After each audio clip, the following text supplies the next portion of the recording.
नमस्कार, news world के खास कार्यक्रम इनसाइड राजतंत्र में आपका स्वागत है। मैं हूं उमेश निगम। इनसाइड राजतंत्र में हम बात करेंगे राजनीति और ब्यूरोक्रेसी के फैसलों की इनसाइड जानकारी की। खुलासा करेंगे कि आखिर इन फैसलों के अंदर के कारण क्या हैं। तो शुरू करते हैं खबरों की इनसाइड स्टोरी का सिलसिला।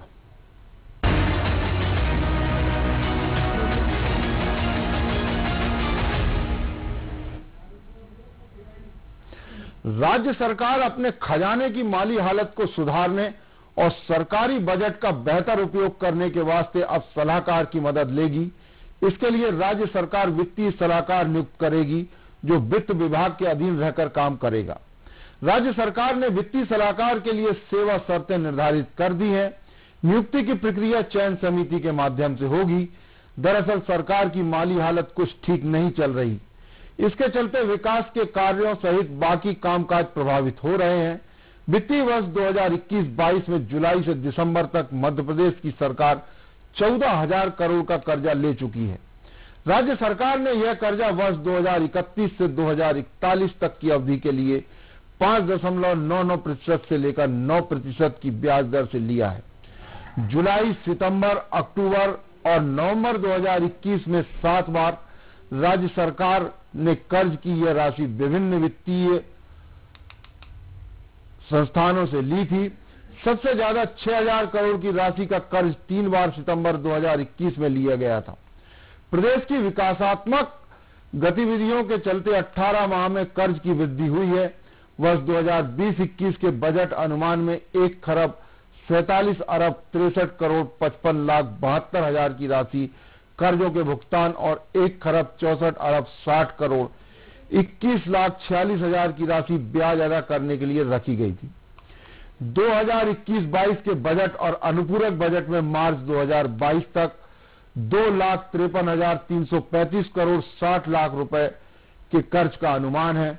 मध्य प्रदेश सरकार को केंद्र सरकार से जीएसटी की 6,303 करोड़ 56 लाख की राशि नहीं मिली है। राज्य सरकार की आर्थिक स्थिति लड़खड़ाने में केंद्र सरकार से कई योजनाओं के अंशदान की राशि के अलावा जीएसटी की राशि नहीं मिलना भी एक प्रमुख कारण नजर आ रहा है। वाकई राज्य सरकार की माली हालत कुछ ठीक ठाक नहीं है। यही कारण है कि राज्य सरकार कई मोर्चों पर काम कर रही है। अब राज्य सरकार ने वित्तीय सलाहकार वित्त विभाग में रखने का निर्णय लिया है। वित्त विभाग जो है अब वित्तीय सलाहकार की मदद से आगे के कामकाज करेगा। राज्य सरकार अपनी माली हालत सुधारने और बजट का बेहतर उपयोग करने के लिए सलाहकार की मदद लेगी। वित्तीय सलाहकार जो है वित्त विभाग के अधीन रहकर काम करेंगे और वो वित्त विभाग को सलाह देंगे कि किस तरह से लीकेज को रोका जाए, किस तरह से वित्तीय सुधार किए जाए, राज्य सरकार की आर्थिक स्थिति में सुधार आए। राज्य सरकार ने वित्तीय सलाहकार के लिए सेवा शर्तें भी निर्धारित कर दी हैं कि उनको किन सेवा शर्तों के अधीन काम करना होगा। सरकार वित्तीय वर्ष 2021-22 में सरकार ने जुलाई से दिसंबर तक 14,000 करोड़ का कर्जा लिया। सरकार की माली हालत ठीक नहीं है। यही कारण है कि सरकार को कर्ज लेकर काम करना पड़ रहा है। हालांकि कर्ज लेना किसी भी सरकार के लिए कोई नई बात नहीं है, एक सामान्य बात है। कर्ज निरंतर लिया जाता है, लेकिन जल्दी जल्दी यदि कर्ज लिया जा रहा है, ये वाकई एक चिंता की बात है और बहुत दिक्कत खड़ी होती है। तो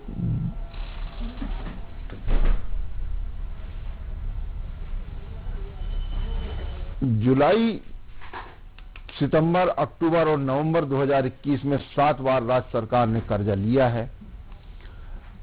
राज्य सरकार की कर्ज की स्थिति ये है कि निरंतर कर्ज लेना है और जल्दी जल्दी कर्ज लिया जा रहा है। सबसे ज्यादा 6,000 करोड़ की राशि का कर्ज 3 बार सितंबर 2021 में लिया गया था। प्रदेश की विकासात्मक जो योजनाएं हैं, वो गतिविधियां, उसके लिए 18 माह में कर्ज की वृद्धि हुई। ये पिछले 18 माह की अवधि में राज्य सरकार ने बहुत जल्दी जल्दी कर्ज लिया है। इसी विषय पर विस्तार से चर्चा करने के लिए हमारे साथ मौजूद है वरिष्ठ पत्रकार रंजन श्रीवास्तव। रंजन श्रीवास्तव जी, आपका इनसाइड राजतंत्र में स्वागत है। नमस्कार उमेश जी। रंजन जी, वित्त विभाग के अफसर सरकारी माली हालत सुधारने के लिए काम अब नहीं कर पा रहे हैं, ऐसा ही लग रहा है। यही कारण है कि सलाहकार की मदद ली जा रही है, सलाहकार नियुक्त करने की बात हो रही है, इसके लिए विज्ञापन भी जारी कर दिया गया है। क्या कहेंगे आप इन सबको देखते हुए? देखिए मैं जी, कोरोना के कारण जी साफ दिख रहा है कि काफी गतिविधियां, जैसे जितनी गतिविधियां बढ़ेंगी जी वैसे आपकी आय बढ़ेगी। जी ये तो सत्य है कि पिछले 2 साल में जी कोरोना ने ना केवल मध्य प्रदेश, ना केवल इंडिया बल्कि पूरे विश्व को तबाह किया है, इकोनॉमी को। जी तो जाहिर जब इकोनॉमी संकट होती है तो आपके टैक्सेस भी कम होते हैं, उसी हिसाब से आपका इंफ्रास्ट्रक्चर पे खर्च भी कम होता है। लेकिन जो खासकर जीएसटी के बाद उमेश जी, आप भी जानते हैं, जो सरकार की एक जो माली हालत है, अगर सरकार को अपनी तरफ देखा जाए तो गिने चुने हुए स्रोत है, मुख्तसर जीएसटी में हो गया है। ठीक है, अब सरकार जो अपने पास के पास हो, चाहे इंटरटेनमेंट का मामला हो, मनोरंजन कर का मामला हो, चाहे वैट है, एक्साइज है, कुछ गिने चुने स्रोत है, लेकिन अभी ज्यादा है देखा जाए। अब नए क्षेत्र कौन से चुने जाए? बार बार बात आती है कि आपके 70% ज्यादा आपकी कृषि क्षेत्र है।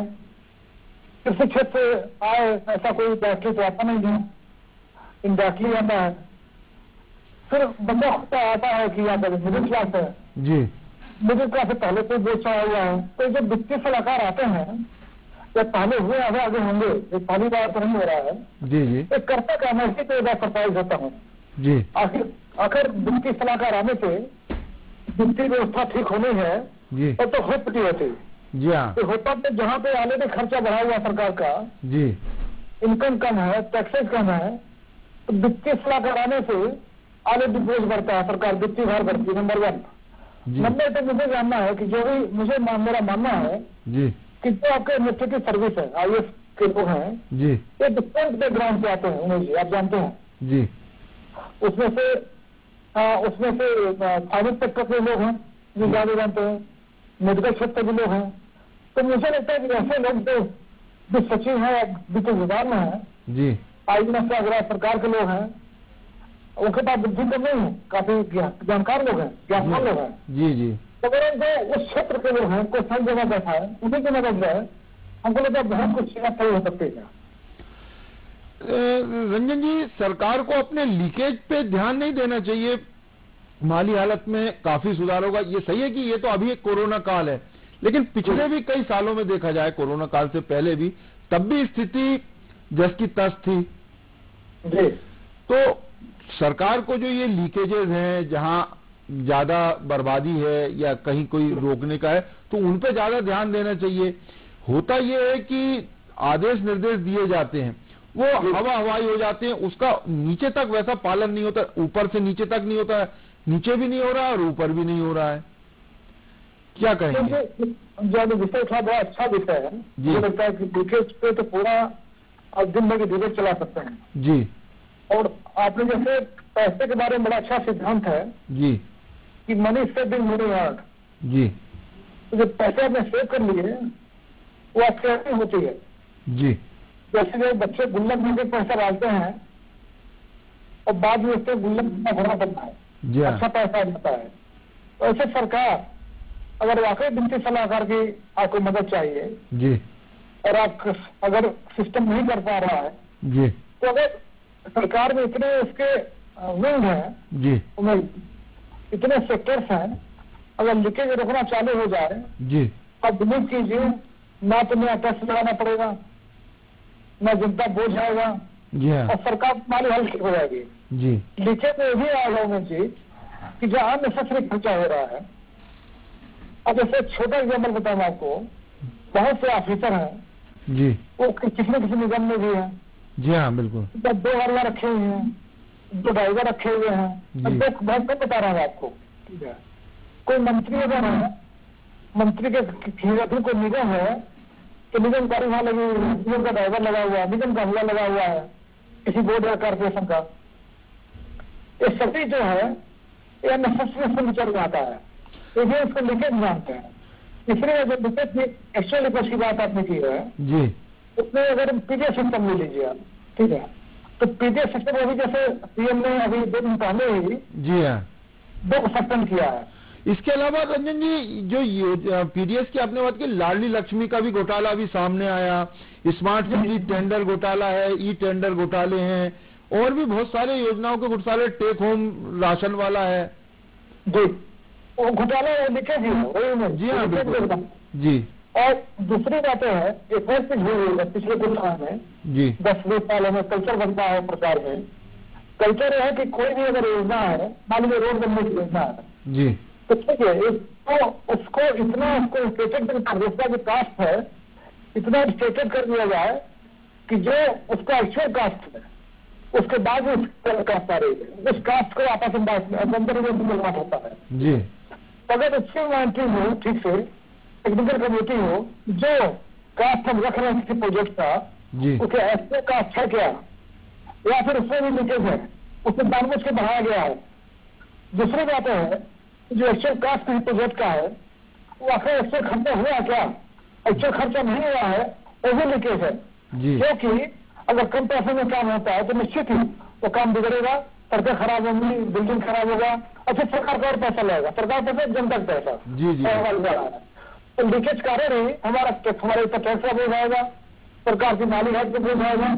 तो कई इतने आयाम इसके हैं, अगर सरकार इस पे काम कर ले तो बहुत अच्छा इसका रिजल्ट निकलेगा मुझे लगता है। रंजन जी, इसके अलावा जो केंद्र, ये तो लीकेजेस की बात हुई, इसके अलावा केंद्र सरकार को जितनी मदद करनी चाहिए उतनी मदद केंद्र सरकार से मिल नहीं पाती। जैसे जिन योजनाओं में मिलना चाहिए उस योजनाओं के अंशदान की पूरी राशि नहीं मिल पाती। इसके अलावा आप देखें तो जीएसटी की करीब 6,500 करोड़ की राशि, एक बहुत बड़ी राशि होती है, 6,500 करोड़ की राशि केंद्र सरकार दे नहीं रही है।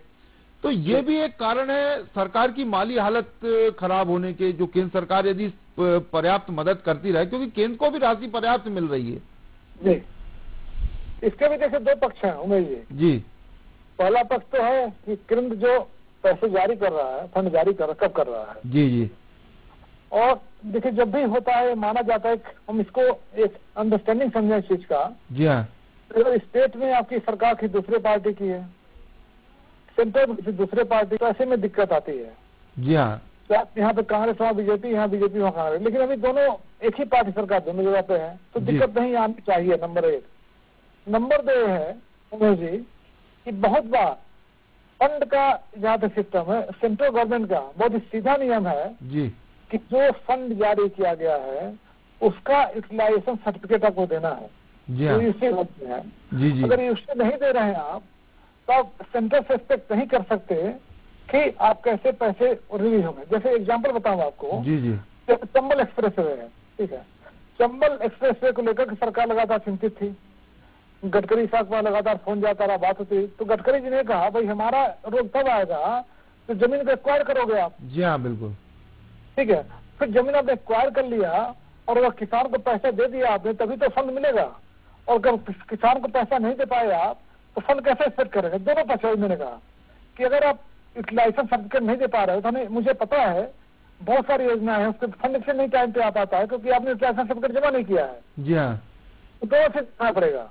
हम लगातार सेंटर को ब्लेम कर रहे हैं, वो एक बात ठीक है, हो सकता है किसी पार्ट पे गड़बड़ हो रहा हो,